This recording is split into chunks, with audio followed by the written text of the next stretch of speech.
คืนยิ้มให้คอยตรงมือเธอโอ้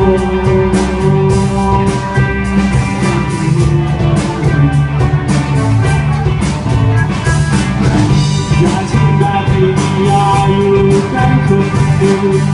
เพราะเป็นคืนเจ้าจุดเข้าใจเธอได้โอ้เคยขอคุณเธอ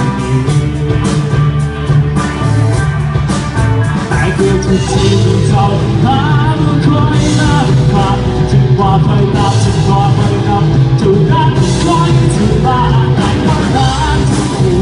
ถ้าคนอยากจะไปแต่อยากจะบอกออกไป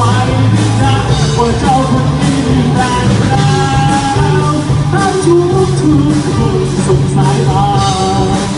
ถ้าส่งยิ้มให้ที่เจอกันและอยากจะมีปัญหาช่วยไม่ได้ไกลก็คนที่รักใจไม่ค่อย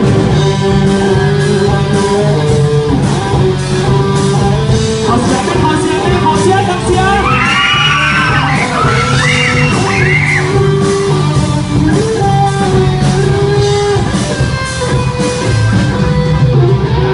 ทุกทีที่เจ้าได้ถามว่าไม่ได้กันถึงว่าไม่นานถึงว่าไม่นานถึงนั้นคอยที่บ้านผ่านย้อนหาที่อยู่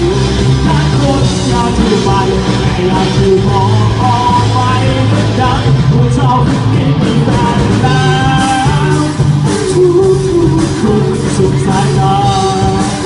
ทับส่งยิ้มให้ที่เจอกันเลยจะมีปัญหาช่วยไม่ได้